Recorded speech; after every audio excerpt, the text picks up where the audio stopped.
Sabi pa sa lyrics, maranasan natin o bumaba ang kalangitan sa ating kalagitnaan. Ito po yung na-discover ko kapag sobra yung uhaw natin at gutom natin sa Panginoon. At lagi tayong conscious sa Diyos. Na yung puso natin laging umaawi, kahit naliligo ka, nag-iisa ka, naglalakad ka, ano man ang ginagawa mo, conscious ka lagi sa Panginoon. Alam mo, nandiyan siya kasi nananahan siya sa iyo eh. At yung kanyang presensya ay bumabalot sa atin. Niyayakap niya tayo, kinakalong. At damang-dama po natin siya. At yun po ang napakaganda na tumaas ang development natin na nararanasan natin ang Diyos araw-araw. Nai-encounter natin siya. Pag nai-encounter po natin at nararanasan natin ang Diyos araw-araw, mapapawi po lahat ng takot natin, pag-aalala, pagdududa, lahat po yan. Kasi nai-encounter natin ang Diyos eh. Bumababa yung kalangitan sa atin. Okay? Kaya, i-desire po natin yung ganong intimacy, yung ganong hunger sa Panginoon. Kaya yung tinuro ko po sa inyo nung linggo, pag pinabuhay po natin yun, yung winning habits, ay sigurado po ang tagumpay natin. Okay, yung mga hindi po pwede po kayong mabuli, inaalagay po naman niya sa YouTube para maano tayo. Baka sunod po tayo. Okay? Sige, may isa pa rin ka. Okay? Ayan, dito na po tayo mag-focus. Kung ano man yung dumating sa likuran, huwag na kayo tumingin sa likuran. Huwag na tayo masyadong conscious sa mga nangyayari sa paligid. Okay? Amen. Ngayon po, bilang pagpupugay at pagbibigay ng karangalan sa ating mga ina, ay naghanda po ako ng message. Okay? Meron na nga akong naihanda na message tungkol din sa nanay, pero gusto po natin yung pinakapuso na hihipo at magiging relevant sa atin. Kasi hindi po sa ganda ng mensahe. Hindi sa yung nagandahan tayo ng napakinggan. Kung hindi talaga nai-apply natin ito at naipamumuhay po natin. Kasi lahat naman tayo hinuhubog pa ng Panginoon hanggang maging katulad tayo ni Jesus. At isa ng gagamitin ng tools ng Diyos para maging kamukha niya tayo, yung kanyang salita. Kaya ganyan po kahalaga yung pagbababad ng salita ng Diyos. Kaya nga para doon sa mga humahabol po, sa amin po ay tinataasan ko po yung level ng ginagawa namin. Bukod sa tuwing Sabado ay prayer and fasting, nag-aayuno kami. Gabi-gabi, binibigyan ko sila ng assignment, yung meditation. Maging habit po natin yun na mag-meditate ng salita ng Diyos araw-araw. Kasi gusto ko po talagang ipaunawa, ang Kristyanismo ay hindi lamang tuwing linggo. Misconception yan na pag-akala natin ang Kristiyano ay tuwing linggo lang. Kailangan maipaunawa, maituro, maliwanagan tayo na ang Kristyanismo ay araw-araw. Lalo na po kapag naunawaan natin na yung ma-practice natin ang presence ng Panginoon, nakasama mo po siya palagi. Tapos yung mga bagay na makamundo, nawawala po tayo ng desire ng pagnanasa. Na sukdulan, ayaw mo nang ipagpalit ang Panginoon. Na gusto mo po ay laging nasa presensya siya, aawitan siya, mag-aaral ng salita. Yung grabe po bang pag-ibig sa Panginoon? Na nararamdaman po natin yung paghipo niya sa ating mga puso. Okay? At nalilinis po tayo. At ito po yung na-discover ko, kapag tayo ay nagbababad sa salita ng Diyos, sa kanyang salita, nalilinis ang ating puso. At ang isang pusong malinis at malambot, isulat niyo po ito, ang isang pusong malinis, isang pusong malambot, dalisay, ay laging uhaw sa salita niya. Ang isang pusong malinis, malambot, parang bulak, pag konting hipo mo lang sumusunod, madali siyang tinagin, ay laging uhaw sa kanyang presensya. At hindi po basta kagad nadidevelop yan kapag hindi po natin siya inaaraw-araw. Na hindi tayo magkakaroon ng karanasan sa kanya. At I tell you po, kapag dumating po tayo sa ganyan pong bagay, parang nararanasan po natin ang langit sa buhay natin. Napapawi yung ating mga takot, yung lagi tayong conscious sa pangangailangan natin, sa mga sinasabi ng ibang tao, sa balita ng mundo. Kasi nga, nababalo tayo ng ang isipan natin ng salita ng Panginoon, natatouch na tayo. At lumalago po tayo. Okay? Kaya, doon ko po kayo dadalhin sa ganyo pong level. Okay? At kailangan lang talaga natin disiplinahin ang ating sarili. Katulad sa akin po, kung gusto kong magising ng maaga, kasi kabisado ko katawan ko kailangan matulog ako ng maaga. Kasi kapag nagpuyat ako sa mga ibang bagay, sigurado, tatanghaliin ako. Kaya, I discipline myself. Pagtapos namin ng family altar, kapag wala na akong ibang gagawin, natutulog na ako. Inire-reserve ko yung lakas ko sa umaga.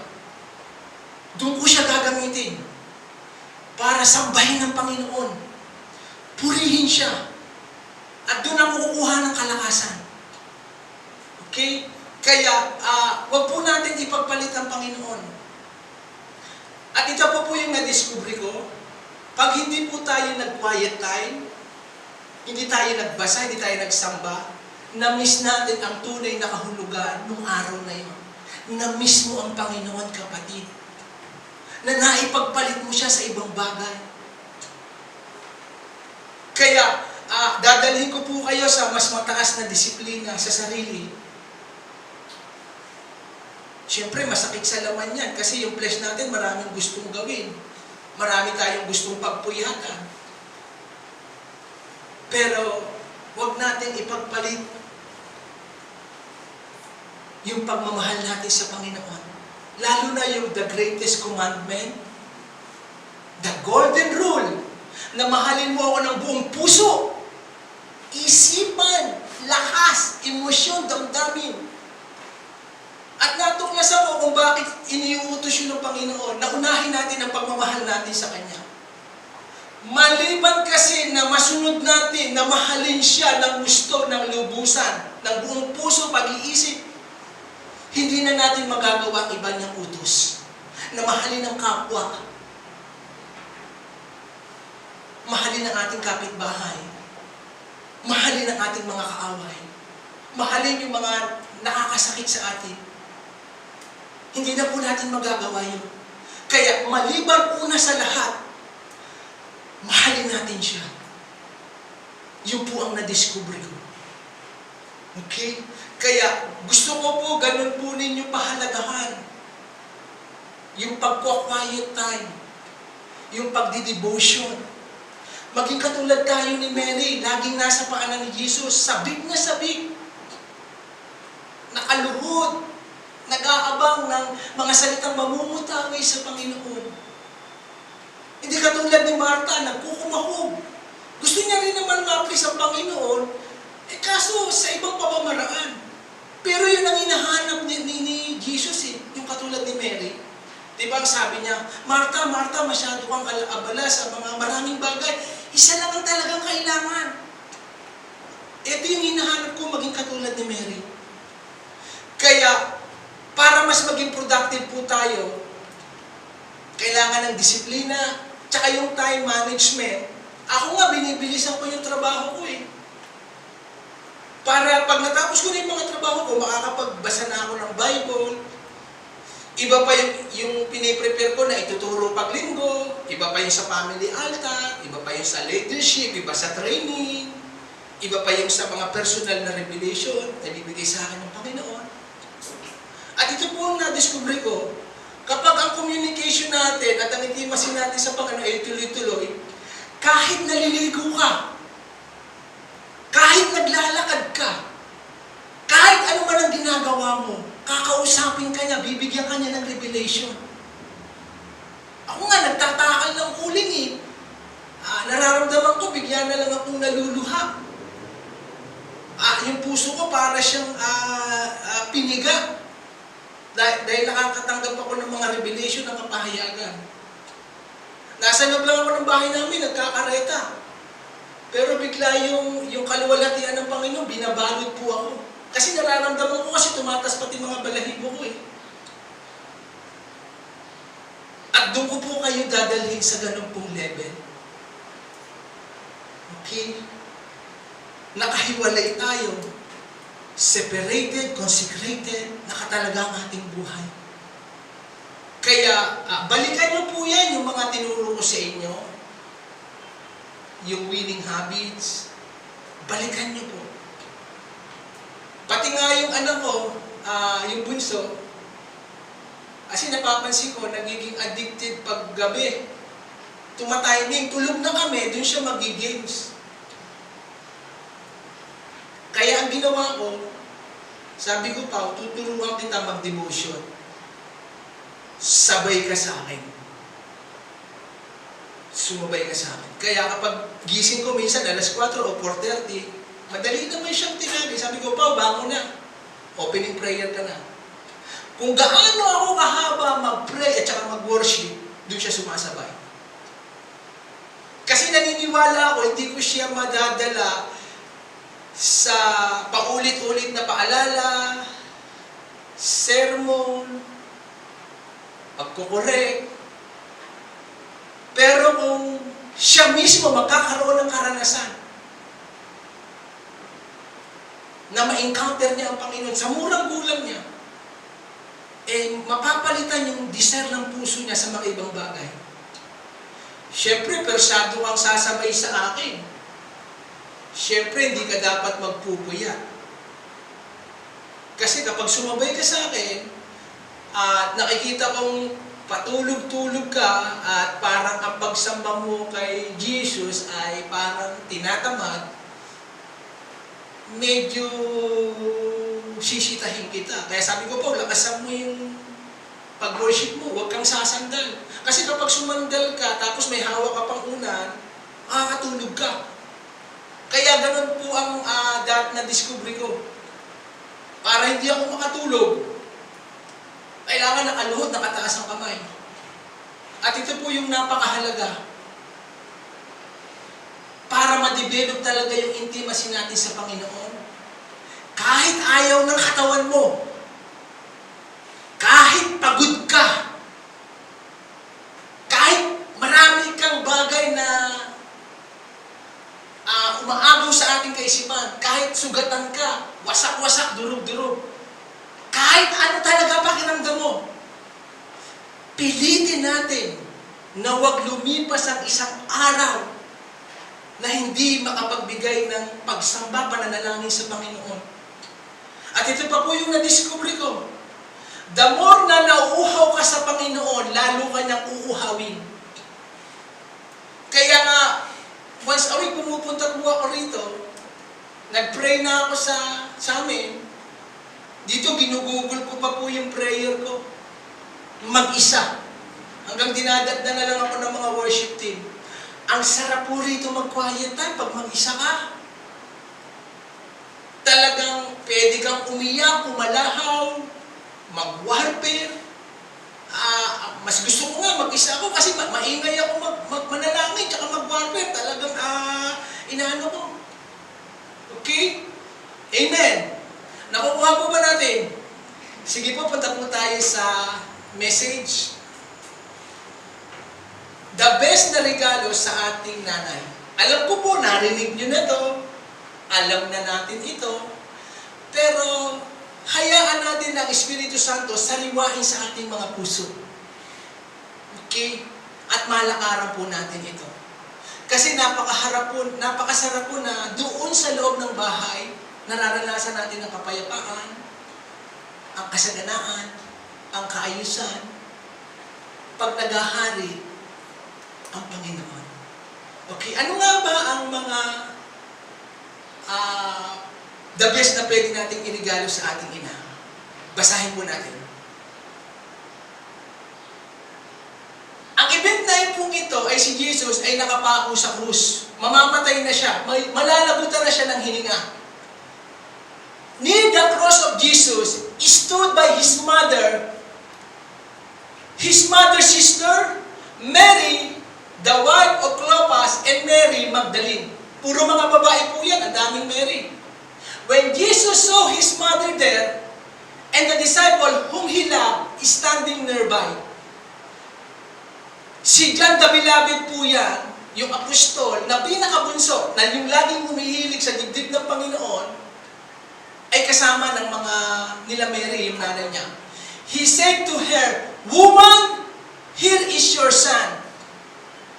And to the disciple, "Here is your mother."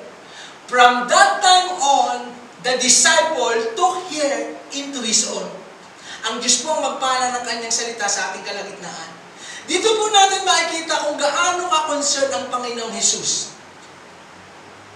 Malalagutan na siya ng hininga, naliligo sa dugo, tagtad ng sugat sa likuran dahil hinataw siya ng baal ng mga berdugong Romano.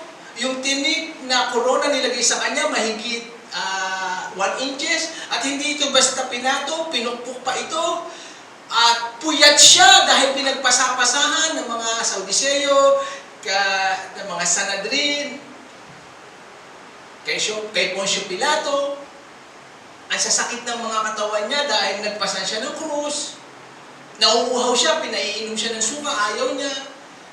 Minsan bumubulagta siya kasi sa bigat ba, sa pagod. Kasi ang nilakad niya mula Jerusalem hanggang Golgotha sa taas ng bundok, siguro mahigit ding 1 kilometro.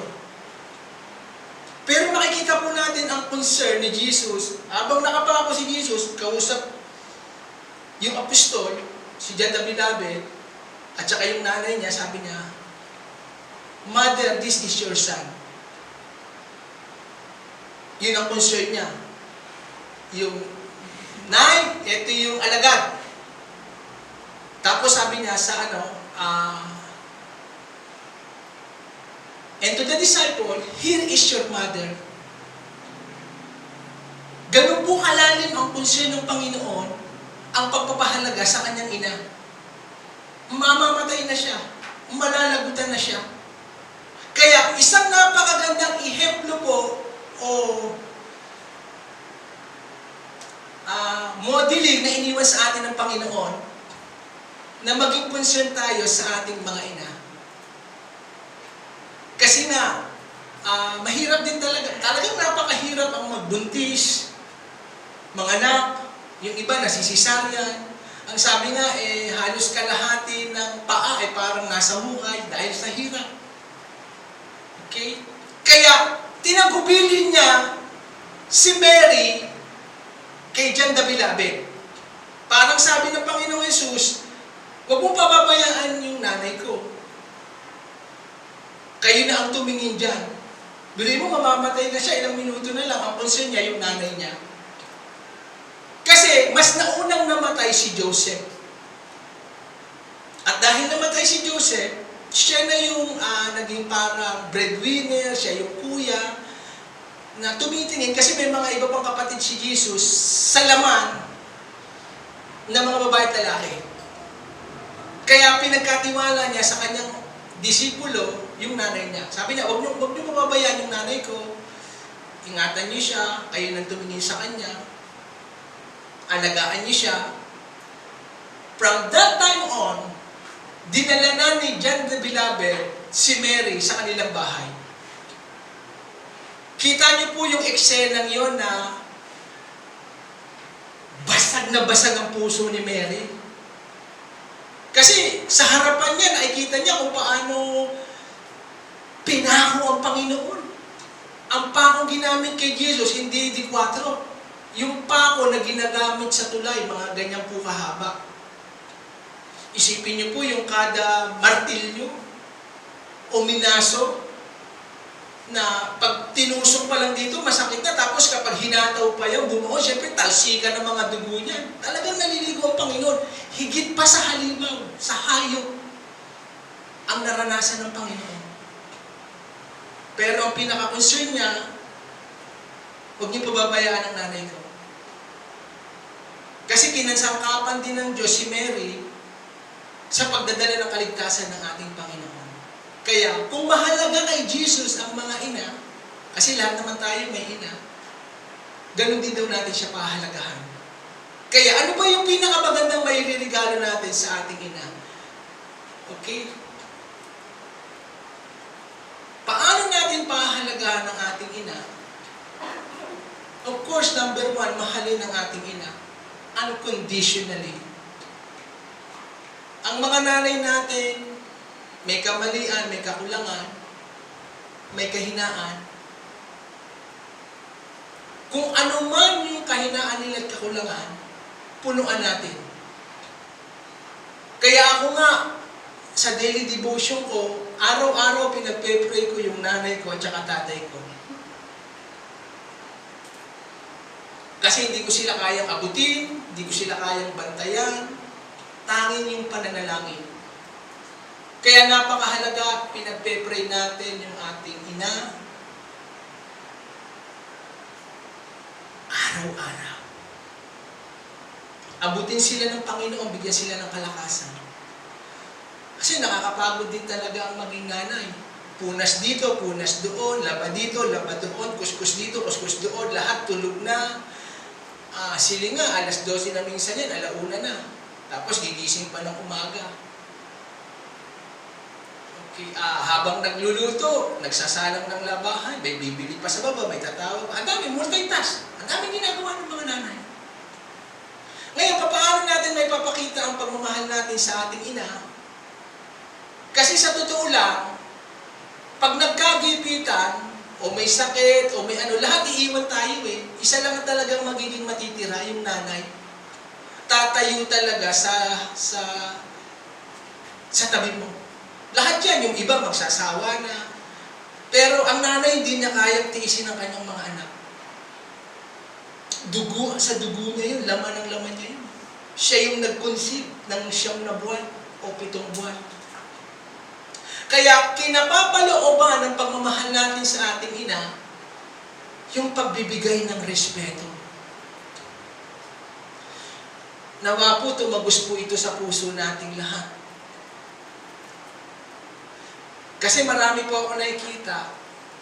Nung ako nga ay nasa Rahal, sa Balungan, nagtuturo ako sa mga school, isang babae, napakaliit, number 1 siya, number 1 top.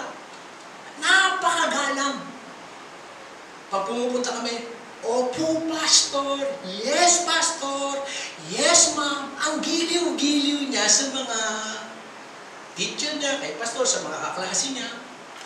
Isang araw, nung dinalo ko siya, para kumustahin, nadagdan ko, dinuduro yung nanay. Inaganon talaga. Ang sa akin lang, bakit kung sa ibang tao, ganon ang pakikitungo, magiliw, magalang, bakit pagdating sa nanay, walang paggalang? Bakit sa mga kabarkada, kalaro, kaibigan? Sobra ang pagpapakita, pagpapahayag ng pagmamahal. Etong kumalong sa kanya, nagpagatas, nagpaligo, nagtangkili. Kung magsasalita, parang magkasing edad lang sila. Sasagot, pabalagbag. Pagbarkada o anong tatawag, ang bilis sumunod. Pero pagdating sa magulang, parang walang naririnig. And even kahit ako, na-realize ko po yan. Kasi minsan nasasagot ko yung nanay ko. Kasi, alam ko na, nasa katwiran rin ako, may tama ako, pero mali pa rin. Unconditionally. Okay? Kaya, yung salitang gratitude, napakahalaga yan eh. Kumbaga sa mas ibang translation sa Tagalog, yung ba parang pagtanong ng utang na loob, yung maging gratitude man lang tayo. Isip-isipin lang natin, ha? Pero ito yung hirap ng nanay ko. Lahat tinatrabaho niya, pawisan siya, pagal na pagal. Okay. Tapos, ganyan ko lang siya ituturing, parang hindi tama. Kung sa ibang tao, ang gaganda ng pakikitungo ko, tapos etong, kung sa nanay ko, ganun ko lang siya tatratuhin. Okay. Kaya napakahalaga yung pagrespeto. Pati nga yung mga po at saka opo, at saka yung maikling salita lang pero mahalaga. At saka yung lalabas tayo ng bahay, nagpapaalam kung saan pupunta. Kasi ang mga nanay, nag-aalala yan. Hindi maiiwasan yan. Yung iba nga dyan, overprotected. Binabantayan. Kasi ganun nga tayo, kamahal nila. At saka, ang mga nanay, kahit tayo kinukure, minsan nasasaktan ng mga kabataan, tignan natin ito in a positive way. Kinukurek tayo, tinuturuan, kasi mahal nga nila tayo eh. Tignan natin yun na positive, huwag negative. At isa pa, lalo na sa mga kababaihan, magiging nanay ka. Sigurado yan, magiging nanay ka. Kung maaari ngayon, hindi mo pa siya masyadong nauunawaan, mararamdaman mo yan pag naging nanay ka. Isipin mo kung sa'yo gagawin yan. Anak mo, sasagot sa'yo, pabalagbag. Ganon din sa mga kabataang lalaki, magiging tatay kayo. Magiging magulang kayo. Maaring ngayon, hindi pa natin maunawaan yan. Pero mauunawaan natin yan. Okay? Kaya, ang sabi nga kung ipapadama natin ang pagmamahal natin sa ating mga magulang, ngayon na. Naglilibing po ako, o nag-officiate sa libing. Dito po sa Balungaw, katangian kasi talaga dyan, pag sa burol, binubuksan ang kabao para huling pananalita. Grabing palahaw, iyak, pagsisisi. Talagang, may mga banda pa, mga bulaklak. Isang lesson ang naobserbahan ko at natutunan ko. Kay anong banda, dami ng bulaklak, iyak, pagsisisi, regret, huli na Tapos na. Ayan na, hindi mo na ipadama yung pagmamahal mo. Tatakpa na siya ng kabao, ibabaon sa lupa, 6 feet below the ground. Wala na yung mga luha na yan. Kaya kung ipapadama natin ang ating pag-ibig sa ating ina, sa ating tatay, ngayon na. Huwag tayong mag-regret. Sana ginawa ko ito. Sana hindi nangyari ito. Okay? Kaya, irespeto natin siya. Siyempre, ang mga nanay, dahil sa pagod, minsan, ang isa kasing taong pagod, lalo na may sugat, nasasaktan, iritado, talaga minsan tumataas ang boses niya. Sa dami ba naman ang iniisip? Kasi kapag anak ka, ang isipin mo lang, yung sa sarili mo, pero ang nanay, marami pang iniisip yan, daming gagawin niya. Nagpaplano pa yan. Pagod na pagod yan. Siyempre, ang mga nanay, sa irita rin yan, nakakapagsalita rin siya ng ano. Kaya nga napakahalaga sa loob ng bahay yung teamwork. Napakahalaga yung teamwork. Gayahin natin si Noah, yung pamilya niya. Binil ni Noah yung pamilya niya. 120 years na pride.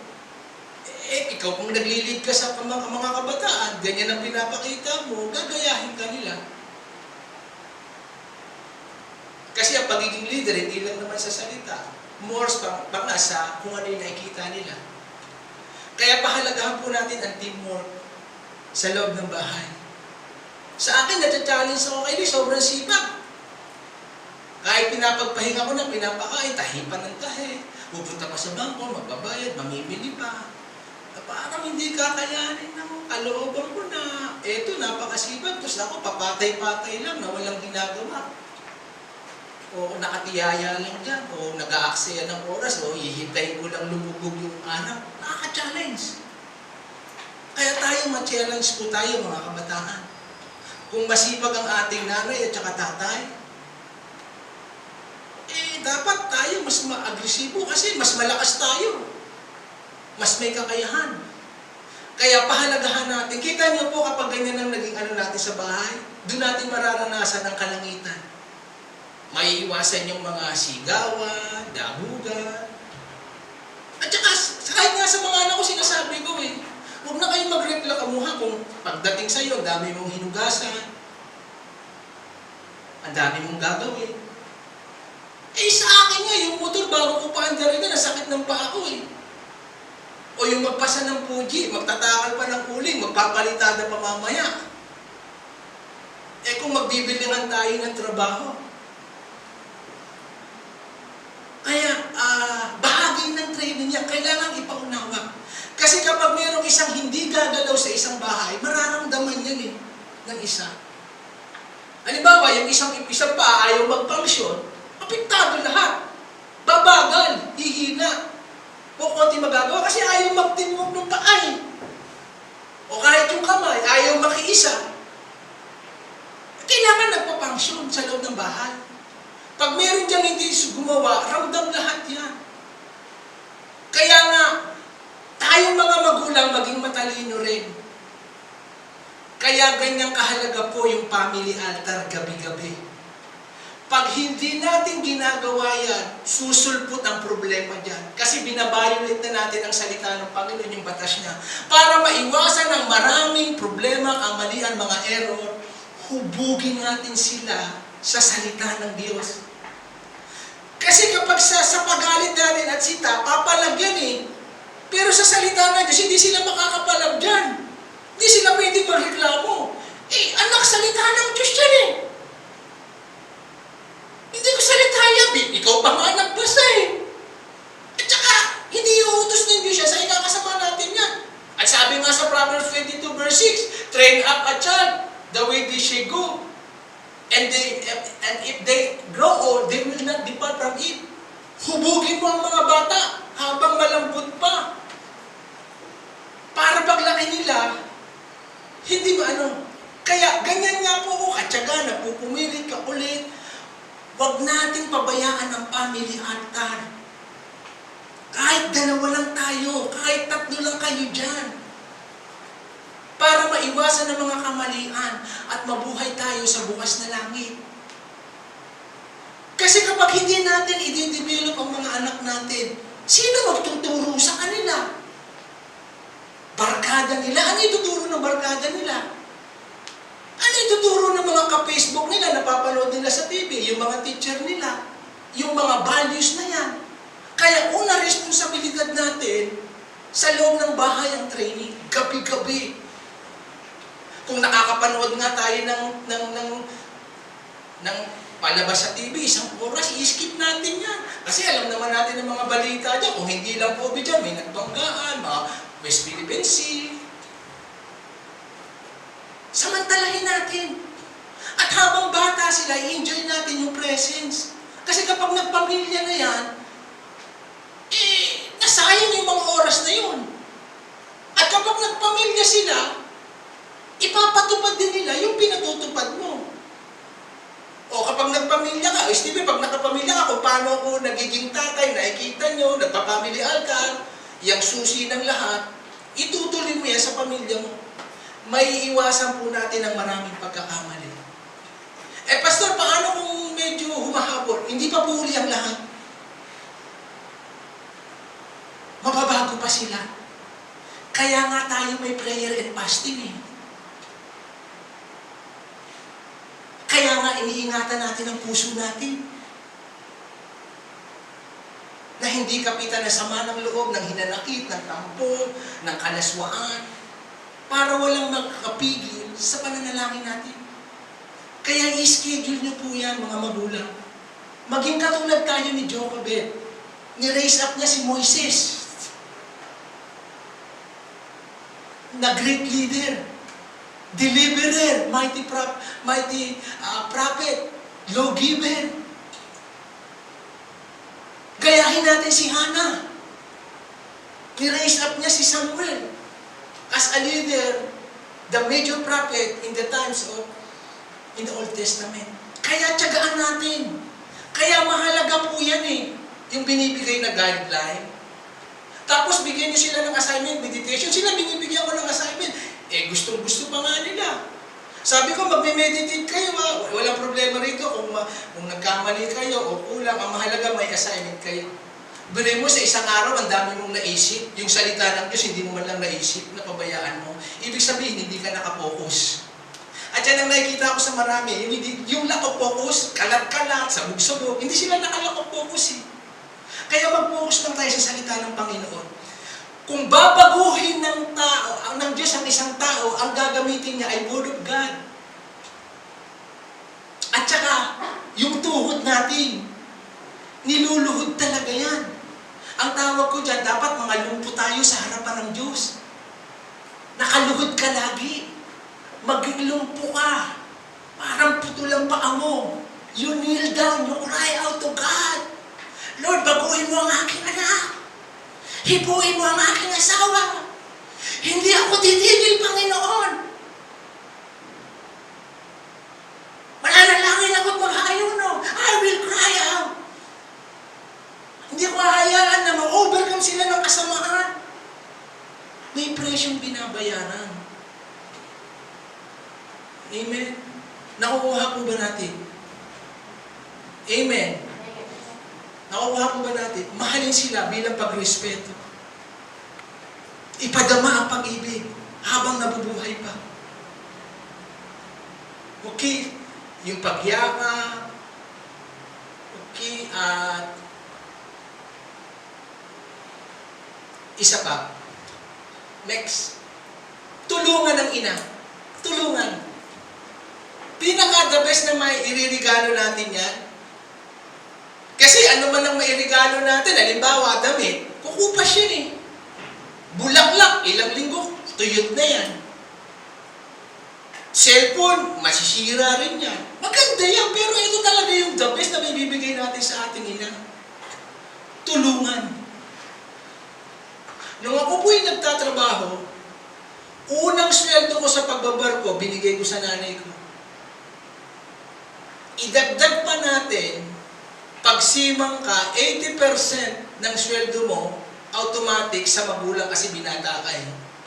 Kaya 80% ng kinikita ko, napupunta sa nanay ko. Wala akong kaalam-alam no, buti kumuha siya ng bahay, tinutuluyan namin ngayon. Kinuha niya yon, pinabayaran niya. At bago ako mag-full time, yung huling sakay ko na pera, tinodo ko, binayaran ko na. Para wala na silang alalahanin. Eh sabi ko, ma, si Rowena, kaya naman niyo siguro ano yan na alagaan. Itong gagawin ko, itong desisyon ko, hindi niyo man maunawaan. Pero maunawaan niyo yung balang araw. Pinaglaban ko ang Panginoon pagdating sa pagkatawag sa akin. Kaya, tulungan natin. Kasi baka mahirap yan pagka ang message na ito, pag pang Mother's Day lang. E papaano yan? 365 days yan. Ano yung mga maitutulong natin sa ating ina? Kahit maliliit na bagay. Yung paglalaba. Paghuhugas ng pinggan. Pagwawalis. Pagkukuha ng sinampay. Eh sa mga anak ko, sinasabihan ko, huwag na kayong paulit-ulit. Hindi ko kayo tinatratong baby. Kasi pag paulit-ulit, ibig sabihin, parang hindi ka Anak, pag pumunta naman kayo sa Boy Scout, binibigyan pa kayo ng allowance, may certificate pa kayo. O ilang Boy Scout na ba ang naatinan mo? Ilang certificate na ba? I-apply natin dito. Tulungan. Kasi pagod na rin yan eh. Kumuba na yan eh. Kita mo yung mga kamay niya talagang, dati hugis kandila, syempre nagkakalyo na yan. Syempre pagod na sa trabaho yan. Tapos, sana naman pagdating sa bahay, nakikita, o nay, tsinelas. O nay, kinainan nyo. O nay, ano gusto niya, bibili ko po ba kayo? Yung mga ganun ba? Nanunuot sa puso ng nanay yun eh, sa tatay. Diba? Tulungan. Kasi si Jesus mismo ang nagutos sa atin eh. Binilin eh. Huwag niyo pababayaan ang anak ko, ang ina ko. Kaya sinama ni John the Beloved eh. Kaya kita niyo po, kay John the Beloved pinagkatiwala yung Book of Revelation. Yung mangyayari sa hinaharap. Siya ang sumulat nun. Kasi totoo, yung puso ni John the Beloved, puno ng pag-ibig. Kasi nga, lagi niyang nai-encounter ang Diyos. Kaya napakahalaga talaga yung devotion eh. Pag ang puso natin puno ng pag-ibig, wala kang choice kung hindi magmahal sa iba. Pag hindi natatouch ang puso natin, hindi napupuno yan ng pag-ibig ng Diyos. Kahit kasama mo sa bahay, mahirap mo siyang mahalin. Pero kapag tayo lagi babad sa presence ng Panginoon, nahihipo, nararanasan natin ang pag-ibig ng Diyos. Paglabas mo ng kwarto mo, hindi na ikaw yun. Kasama mo na si Jesus. Kasi nakipag-liib ka sa Kanya. Kaya kahit yung may galit sa'yo, kaaway mo, madadali mo na siyang mahal. Kaya yan ang pinakasusi. Kasi paano natin mamamahal ang ibang tao kung yung doon lang sa kaloob ng kasama natin, nanay natin, hindi natin matulungan? Paano tayo magkakaroon ng compassion sa iba? Kung yung mismo kasama natin, hindi natin matulungan. Kaya, nawa po ay hindi po natin kayang baguhin ang isa't isa sa atin. Only by the power of the Holy Spirit. Okay? Na wala po tayong regret na pag nagpantay yung paa ng nanay natin o tatay natin, nang tayo iiyak, papala o magsisisi, magre-regret. Kasi nagkulang ka eh. Alam mo, nagkulang ka. Eto na. Okay? Yung titimplahan mo siya ng kape, gatas. Kasi hindi nga naturuan yung palaging nasa isip. Kasi human nature tayo makasarili. Lagi natin inisip na sarili. Yung gatas ko na, yung ano ko, yung tubig ko, yung ano. Hindi, isipin din natin yung nanay natin. Okay? At saka, minsan pag nasasaktan tayo, nasasabihan tayo ng nanay natin, huwag tayo magtatanim ng galit. Ng sama ng loob. Kasi natural lang yan eh, nanay mo yan eh. At saka yung sinasabi niyan, pag may pagmamahal yan, minsan sumusugat sa atin. Minsan hindi natin siya maunawaan. Kaya nga maunawaan natin yan, pag maging magulang ka na rin. Sa ngayon, hindi pa kayang abot ng iyong isipan yan. Mauunawaan mo yan pag ikaw na yung nasa ganyang kalagayan. Kaya, again, tulungan ng nanay. Amen? Kung sige, grabing pag-aasikaso niya, lahat ng isusuot ko, siya nagpaplantya, nag-aayos. Siya bumibili. Kaya, lahat naman ng pera ko, siya may hawak. Sa kanya ko pinagkakatiwala. Kasi patay na ako sa mga ganyan sa mga material na kung ano. Sige, ikaw nang mamahala dyan, ikaw mag-budget kasi tiwala naman ako sa'yo, napaparami ko, kilala naman kita. Ano ka na sa akin yan? Basta yung sa Panginoon lang, mapapabayaan. Amen. Tulungan natin siya. Pag nakikita natin, pagod na yung nanay natin, matulog na kayo, kami na magtutuloy ng trabaho. Kasi ayoko po na parang event lang yung gagawin natin ngayon kasi Mother's Day. Kasi kailangan alalahanin. Maging program o event lang ng church. Kaya sa pang-araw-araw, tulungan. Amen. Amen. Tulungan natin. Pagka nahirapan na, agawin nyo na. Kasi pagod na rin yan eh. Pagal na yan eh. Tapos ang dami pang iniisip, stress na yan eh. Tapos syempre, inatake pa ng mga demonyo yan. Syempre, dun sa trabaho niya, napagalitan yan, nasita yan, o nagtampo yan. Ang raming dinigma yan. Tapos darating siya. Kaya minsan nga, yung galit dun, yung galit o yung pagod, minsan nadadala rin dun sa loob ng bahay. Kaya napakahalaga kapag nagtutulungan. Amen. At hindi lang po natin sa bahay i-apply yan, kahit dito po sa church. Maging team player po tayo, yung pagtutulungan. Natutuwa nga ako dito kay Po, bago pa lang. Yung Sabado po may Bible study kami. Kasi ang pakay ko, hindi lang ako magdi-deliver. Magwiwin ako ng soup. Ilang taon ako nagtyaga, ngayon nagkakaroon ng breakthrough, marami po akong naayayaya dyan, dami. Meron pa nga, pastor, sa Google na lang, o sa internet. Paano ko hahatiin yung katawan ko sa oras, sa dami ng gagawin. Kaya kailangan mag-training ng mga leaders. Okay? Amen. Tulungan ang ina. Next. Ito po, napakaganda po ito. Ito po nung binautismohan si Jesus. A voice from heaven said, "This is my son, whom I love. With him I am well pleased." Nung si Jesus po ay nagpabautismo sa River Jordan, sabi ni John the Baptist, hindi po dapat karapat-dapat na magbaptize sa inyo kahit magkalas na sandalyas nyo.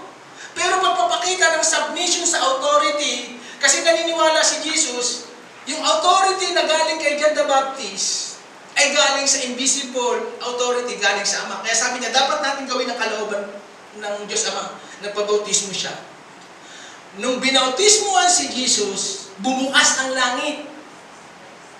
Nagsalita ang Diyos Ama, ito ang sabi, "This is my son, whom I love, with him I am well pleased." Tapos bumaba ang Espiritu Santo sa anyong kalapate. Kaya yung tatlong persona sa isang event, nagmanifest. God the Father, God the Son, and God the Holy Spirit. Now, hear me now. Hindi pa po nagtuturo rito si Jesus. Hindi pa siya nangangaral. Hindi pa siya bumuhay ng patay. Hindi pa siya nagparami sa pamamagitan ng 5 tinapay, 2 isda. Hindi pa siya lumakad sa ibabaw ng tubig. Hindi pa siya nagpalayas ng demonyo. Hindi pa siya nagpagaling. Yung bulag nakakita, yung pilay nakalakad, yung may ketong luminis. Wala pa pong ginagawa si Jesus. Hindi pa siya nagsisimula sa kanyang public ministry. Nagpabautismo pa lang siya. Pero lugod na sa kanya ang Diyos Ama. Bakit?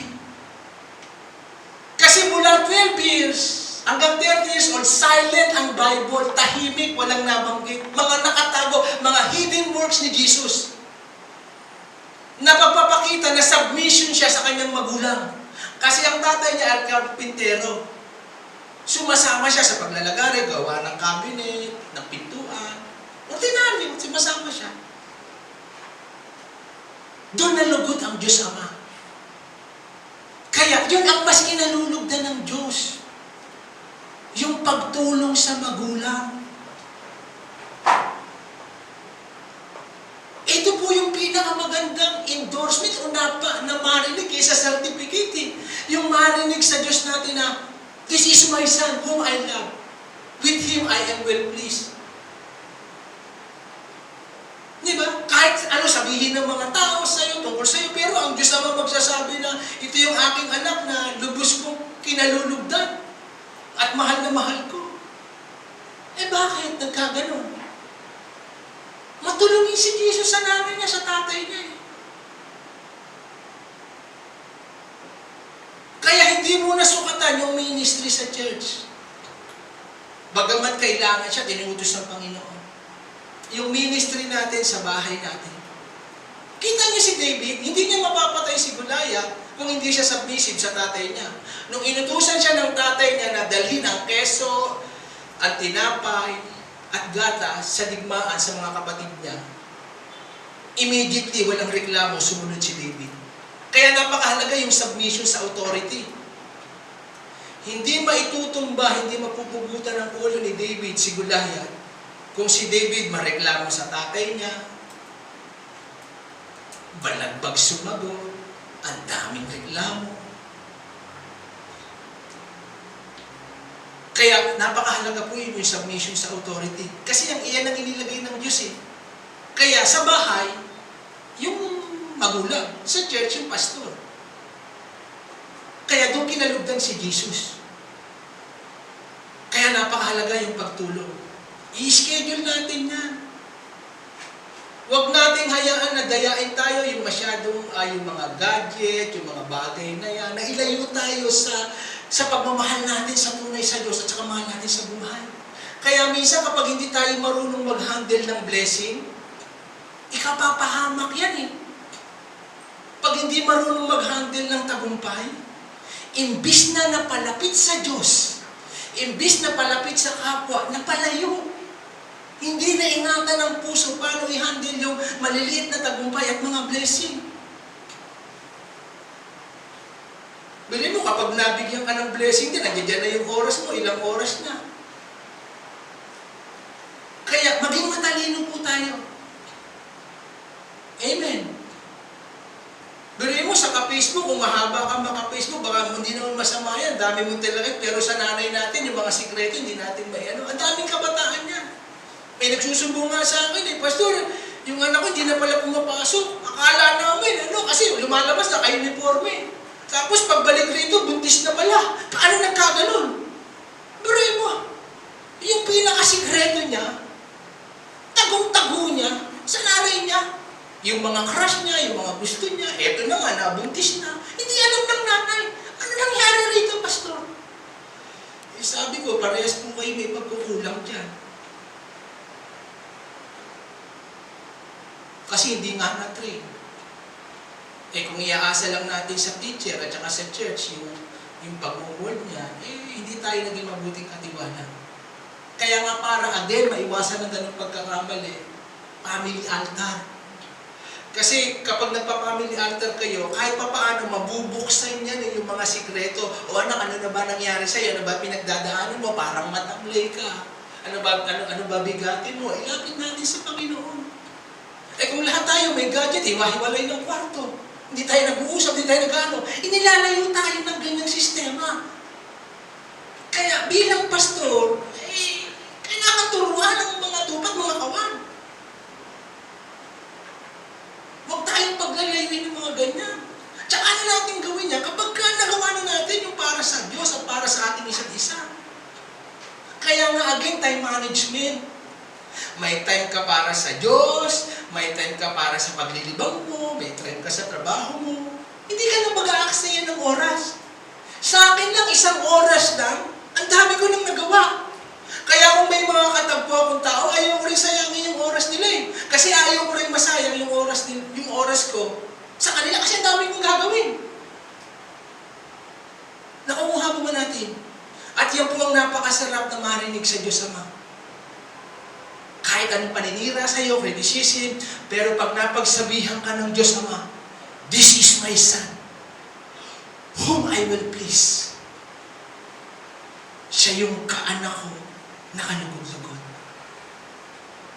Kasi matulungin, mapagmahal sa magulang. Amen? Amen. Next. Anyone who does not provide for their relative and especially for their own household has denied their faith and worse than unbeliever. Kung ang isa ng Kristiyano ay hindi ma-provide ang pangangailangan ng pamilya, mas masahol pa siya sa hindi mananampalataya. Okay. Nakukuha mo ba natin? Kaya sa akin nga, nagtataka pa sa bakit nagtatrabaho ka. Siyempre, ayaw ko mag-aksaya ng oras. Kung wala akong ginagawa, matutokso lang ako dyan, manonood lang ako sa YouTube. Hindi ako magiging productive. Eh, yung babayarin ko ba, mababayaran ninyo? May maitutulong ba yung sinasabi nyo? Tsaka hindi naman ako nag-aano. Kailangan lang yan, time management. Tsaka exercise din yan eh. Kailangan tayong pagpawisan. Tsaka ginagamit ko rin yan sa pag-evangelize. Tsaka pwede ko namang itigil kapag ano, may priority. Hindi ako nakatali dyan. Ay, sa akin lang, kasi ito po aanuhin ko yung marami akong alam sa Bible. Hindi ko maibibigay ang pangangailangan ng pamilya ko. Eh, nasabi, mas masahol ka kasi hindi mananampalataya. Kaya, ganun nga dapat ma-develop ang mga kabataan ngayon. Mag-aaral kayong maigi. Huwag muna kayong mag-aasawa. Huwag kayong nagmamadali. Tumulong muna kayo sa magulang nyo.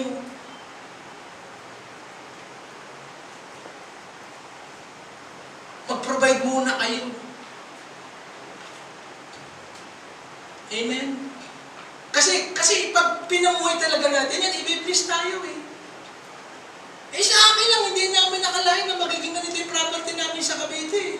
Eh, bag lang ang dala ko nung iniwan ko yung trabaho ko eh. Eh, nakikita ko naman yung mga kasama ko ngayon. Ang sarap po ng salita ng Panginoon. Kaya dapat natin siyang pahalagan at mahalin. Kaya yung pagtulong sa nanay natin, bilhan siya na regalo. Eto nga sila, ewan ko ba, sabi ko, bumili ka naman ng cellphone mo. Kasi nangihiram siya sa mga anak niya sa ano. Eh, may pambila ka naman ng cellphone eh. Kung masyadong tipilin ng pera mo, binibigyan ko nga yan ng ano. Bili mo ganun nagtitiis siya. Cellphone. Kasi ganun ang mga nanay mga tatay. Handa silang magtiis para sa mga anak. Sabi nga nila, kahit hindi ako makakain, basta yung mga anak ko makakain. Sa akin naman, huwag din natin titipirin yung sarili natin. Halimbawa, ang dami mong magagandang gamit dyan. Tapos hindi mo pinagagamit. Pagagamit mo lang sa may bisita. O occasionally, mali na rin yan. Kailan mo pa i-enjoy yan? Kahit gaano kaganda naman ko, kukutsara, nagtitiis ka sa plastic, sa balubaluktot, sa pingas-pingas, meron naman din magaganda dyan, Kailan mo pa aanuhin yan? Kaya mali na rin yan. Huwag tayo masyadong attached sa material. Amen. I-enjoy natin ang blessing ng Panginoon. Huwag naman tayo masyadong kuripot sa sarili natin. Mahalin din natin yung ating sarili. Sa aeroplano nga, kapag naubusan ng ang payo dyan, yung oxygen bumaba, iligtas mo muna sarili mo, tulungan mo muna sarili mo bago ka makakatulong sa iba. Tsaka hindi tayo magkukulang. Hindi pa nga tayo nililikha. Andiyan dyan ang pangailangan natin. Kung nung hindi nga tayo nakakilala sa Panginoon, hindi niya tayo pinabayaan, ngayon pa. Kaya pag bubulay-bulay lang yan ang salita ng Panginoon sa ating isipan. Karamihan ng ating iniisip, mga desisyon, sa sarili natin kasi nga hindi tayo nagme-meditate ng Word of God. Eh, doon sa sinabi ko lang sa inyo, yung Isaiah 1:18, if you are willing and obedient, you will eat the best of the land. Kahit pinakamagandang gamit sa bahay mo, kung nagdesisyon kang second na doon, pili mo yan eh. Parang yung prodigal son. Diba, nagagalit yung, ba't di siya pinaganda, eto na bless. Sabi niya, ikaw lagi kitang kasama. Pwede ka nga maganda dyan araw-araw, kaya lang, decision mo yan eh. Wala akong magagawa dyan. Eto, binigay yung kahit alam niya, makakasama sa kanya, pero binigay yung prodigal son. Ganyan po tayo. Kaya napakahalaga yung mindset natin talaga, nabababad ng salita ng Panginoon. Amen? Halimbawa, may mga ganda tayong damit. Kailan pa natin susutin yan? Diba? I-gamitin natin. Amen? Malapit na po ako magtapos. Ikatlo, marami po yan eh. Pero nilimitahan ko lang sa tatlo. Ilapit sa Diyos ang ating ina. Ilapit. Dagdagan na natin. Wag lang, sa panahong ito, wag lang o kahit naman, Gamitin na natin ang panahon na makapag-akay tayo ng kaluluwa. Kapitbahay, katrabaho, maging bold na tayo, maging radical sa pagbabahagi ng salita ng Panginoon. Last days na tayo. Walang ibang aasahan ng Diyos na magdadala ng mga kaluluwa sa langit. Kaya natutuwa nga ako kay Pabo, ngayon sinama niya yung nanay niya. Palakpakan natin ang Panginoon. Pati pa naman sa palakpak, sinitipid natin ang Panginoon! Samahan natin ang siyunan! Hallelujah! Kaya sabi sa Bible, isang makasalanan lang daw ay nakakilala sa Panginoon, nagre-review sa kalangitan. Sabik na sabik ang anghel na may maligtas. Sasabihin na, uy, madadagdagan na naman ng kaluluwa, nasasamba rito, maliligtas. Iyan po ang maganda nating mairirigalo sa kapwa natin sa ating ina, kaopisina. Ilapit natin sila sa Diyos. Ngayon, sisimulan natin, kahit hindi ka muna nagsasalita, sa care acts, concern. Kasi mas binabasa nila yung ginagawa natin, kinikilos, kaysa sinasabi natin. At pag nagkaroon ng pagkakataon, mag-open, tsaka tayo mag-ano. At tsaka maging matyaga tayo. Maging matyaga. Huwag tayong susuko. Yan si Pao, ilang beses ko niyaya dito yan. Ikamatay na natin yung rejection, yung tinatanggihan tayo, ang dami nilang excuses, ikamatay na natin lahat yan. Tignan natin sila, the way kung paano sila nakikita ng Diyos. Kaluluwa yan na pupunta sa impyerno, mapapahamak. Kaya huwag tayong easily offended na tinaguan ako, ang daming dahilan, ayaw, na-reject ako. Ikamatay na natin yan. Dapat nga mahabag tayo eh. Kasi alam natin ang katotohanan na hindi baliwalain ang katotohanan. May langit, may impyerno, may paghuhukom, lahat haharap, huhusgahan. Kawawa sila. Na yung offend natin, yung pagkabagot natin, yung pananawan natin, ay ma-overcome ng compassionate. At hindi nga mapupuno ng compassion ng puso natin pag hindi tayo nag-i-spend ng time kay Jesus. Kasi kung babad ka sa Word of God, sa presence ng Panginoon, yung character niya, yung katangian niya, isasalin sa iyo. Pansinin niyo karamihan yung mga soul winner, mga prayerful yan. Bakit sila Pablo at si Silas tagtad na ng sugat, wala namang ginawa? Gutom, pagod, hinataw, inakusahan. Pero ang concern nila, yung kaligtasan ng mga jail guard, kasama nila sa bilangguan, ano ginawa nila? Nanalangin at nagpuri. Hindi sila nagreklamo o tumingin sa sitwasyon. Kaya yung pangit na bagay, binaligtad ng Diyos. Nagpadala ang Diyos ng lindol. Nashik ang rehas. Nakawala sa nila, pati talikala. Ano sabi ng jail guard? Gusto na magpakamatay. Kasi sa Roman, pag nakawala o nakatakas ang bilanggo mo, ang kapalit ay buhay mo.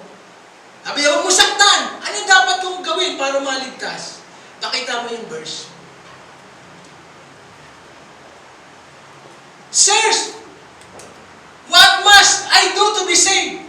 They replied, believe in the Lord Jesus, and you will be saved, you and your household. Pangako yan ng Diyos. Manampalataya ka. Yung pananampalataya mo, samahan mo ng pagkilos, huwag ka mag-alinlangan, huwag kang tumingin sa present na sitwasyon na parang ang hirap na nilang mabago. Tumingin tayo sa pangako ng Diyos. Pangako yan eh. Kaya lang minsan, sa tamang panahon, in the God's perfect time, parang sa akin, rejected. Ayaw ng tatay ko, lagi ako pinagagalitan dahil pagsunod ko sa Panginoon. Ngayon, nababaligtad na siya. Kasi kung pagdalaw ko nga sa Bicol, pinag-pray ko siya, dinalaw ko siya. Padala ko ng mga pangailangan niya, at tinalo ko siya, Pag sinabi ko, pa, aalis na ako, yumuko kayo, mag-pray, pagpe-pray ko siya. Sige. Tapos, kausap ko yung mga kamag-anak niya doon. naririnig ko, very proud na sa akin, ito yung anak ko, pastor na. Nung kinasal nga yan ng nanay ko, sa pare sa kalagitnaan nagsasalita sa pare, sabi ng tatay ko, Father, sandali lang, ito anak ko, pastor to. Kaya paniwalaan po natin ang salita ng Diyos. Kasi minsan, ang inuhubog din ng Panginoon yung karakter natin Kaya minsan, pinapatagal niya rin yung salvation nila para magtiyaga tayo. Sa akin, ilang taon ako naghihintay? More than 25 years. Pataas. Pero hindi ko sinusukuan yan. Kasi ang alam ko, hindi pwedeng magsinungaling ang Diyos. Hindi siya katulad ng tao. Hindi siya pwedeng magkamali. Pag sinabi niyang manampalataya ka sa Diyos, samahan mo ng gawa, hindi lang ikaw ang maliligtas kasama ang sambahayan mo. Na paano ang mga kabataan madadali nila ang magulang nila sa Diyos? Pag nakita ng magulang na may pagbabago sa buhay, nagkaroon ng change life. Parang si Marvin, nandito ba si Marvin? Si Marvin, nung unang pagpunta rito, sabi niya, ang ganda pala rin sa church. Maayos palang magturo si pastor. Naiyak ako. At humingi ng tawad sa nanay niya. Na-encourage din naman ako. Pero first time niya. Sabihan ba naman na maayos palang magmensahe ko si pastor. Tsaka naramdaman ko presence ko ng Diyos. Tapos naiyak ako. Pero ang matindi ron, yung may reaction ng pagbabago, may humility. Yung humingi ng tawad sa nanay, ng pagkakamali, nay, nagkukulang pala ako. Minsan hindi ako nakikinig sa inyo. Yun ang napakagandang, yun ang talagang higit. At hindi, nakakatanggal ng pagod yun. At saka mas nagiging interesado ako, nagiging masigasig ako, habaan ng panalangin at pag-aayuno. Wala pong dahilan para hindi natin mapuno ang church natin na ito. Kulang pa ito. Sa dami ng ililigtas. Okay? Kaya nga, paano malalaman kapag ang isang Kristiyano maayos? Unang tanungin mo yung kasama sa bahay. Pangalawa, yung mga kapitbahay. Kung talagang totoong Kristiyano yan, kung genuine yan. Kasi yun ang laging nakakakita yung kasama sa bahay. Pwedeng itago sa iba, pero sa loob ng bahay, kita natin lahat ng kamalian at saka hinaan ng bawat isa. Tapos nakikita rin yan ng mga kapitbahay. Kaya sinasabi ko nga sa atin, nakakaya naman yan, aga-aga kung magsisigawan kayo dyan kasi inuutusan kayo, hindi kayo sumisigaw. Tatawagin kayo, ilang beses kayo dyan, nakakaya naman yan sa kapitbahay. Kaya doon natin malalaman. Sa loob ng bahay, tsaka sa mga kapitbahay, tsaka sa opisina. Ano bang uri ng pagkatao ito? Amen? Kaya yung change life. Siyempre, pag nakita ng magulang, yung anak ko dati, ang hirap utusan to ngayon, inaagaw pa, tinutulungan ako. Dati tamad mag-aaral to, ngayon may pangarap na. Kasi isang payo sa mga kabataan, malalaman po kung ano ang magiging future mo, kung sino ang nakapaligid sa iyo, kung sino ang barkada mo. Kaninong boses, kaninong pagpapayo ang pinakikinggan mo, malalaman ko ang buhay mo in the future. Kaya dito, I boldly challenge everyone. Basta magpa-mentor lang, makinig lang sa mga tinuturo ko. Mula sa kawalan sa kahirapan, mababago ang buhay. Kasi meron akong karanasan. Amen? Kaya sa mga kabataan nga, may mga barkada kang kailangan mo nang itapon yan. Magpalit ka ng bagong barkada. Sabi nga ni Miles Monroe, kung sa grupo mo, palagay mo, ikaw na pinakamatalino, nagkakamali ka, maghanap ka ng mas matalino sa iyo, na mas may magtuturo sa iyo. Huwag kang matuwa kasi sa grupong ito, ako pinakamarunong, ako pinakamagaling. Kailangan mag-level up ka pa. Maghanap ka ng may mas marunong sa iyo, na mas may magtuturo sa iyo, mag-guide sa iyo. Itataas niya ang level ng pamumuhay mo. Kaya dito rin po sa atin, malalaman ko kung ano yung magiging future nyo. Kaninong boses? Kaninong payo ang pinakikinggan natin? Yung nagpapayo ba sa atin malalim sa salita ng Panginoon? Nabubuhay ba sa kabanalan niya? Yung intimacy niya? Ang puso ba niyan malambot? Yung pagmamahal ba niya sa Diyos sobra, wagas, perpekto? Yung uhaw ba niyan? Dadalhin ka ba niya sa kabanalan? Papalapit sa Diyos? Pagkakilala sa Diyos? Paglago? Paglapit mo araw-araw para matupad mo ang pangarap mo? Kaninong boses? Kaninong pagpapayo ang pinakikinggan? Kaya nga natutuwa ako sa amin sa mga family altar. Kinig lahat yan, yung mga anak ko, yung mga asawa ko, namamangaya sa mga revelation tinuturo ko. Hindi nila pwedeng magkaila. Alam nila kung paano ako nabubuhay. Wala akong may tatago sa kanila. Alam nila kahinaan ko. Alam nila ang kalakasan ko. Amen. Kaya, dito na po ako magtatapos. 3 puntos lang. Nawa, wag lang sa Mother's Day. Kasi ang sarap mapakinggan yung sabi ng Diyos, ito yung anak kong lubos kong kinalulugdan. Ang mga certificate, aplos ng tao, pwedeng magbago. Bukas, kaibigan mo siya. Sa isang araw, matalik mo na siyang kaaway. Sisiraan ka na niya. Ang certificate, kukupas. Ang mga medalyon, ang mga korona, ang mga parangal, mawawala. Pero yung endorsement at yung commendation ng Diyos, yun ang mahalaga. Ito ang lubos kong kinalulugdan. Ito yung anak ko. Lugod na lugod ako sa Kanya. At paano nalugod ang Diyos kay Jesus? Unang pinamuhay niya muna. Bago siya nag-public ministry, tinulungan niya ang kanyang mga magulang. Kay Jose at kay Mary. Si David, bago niya napatay si Goliath, bago siya maraming libo-libo ang napagtagumpay niyang digmaan, nagpasubmit muna siya sa authority sa magulang niya. At ang turo pong ito, dadalhin ka niya sa tagumpay. At ang pangako pa pala rito ng Panginoon, honor your mother and your father. At hahaba ang buhay mo. Higit pa po sa bakuna yan. Para hindi ka tablan ng mga sakit. Of course, kailangan sumusunod ka sa health protocol. Eto lang pag nabalot ka ng kaluwalhatian ng Panginoon, walang virus, walang kamandag nakakapit sa'yo. Malulusaw siya kasi puno ka ng kaluwalhatian ng Panginoon si Pablo nga, natuklaw ng ahas yan nagaswas na, patay yung ahas Amen. Tumayo po tayong lahat. Hallelujah.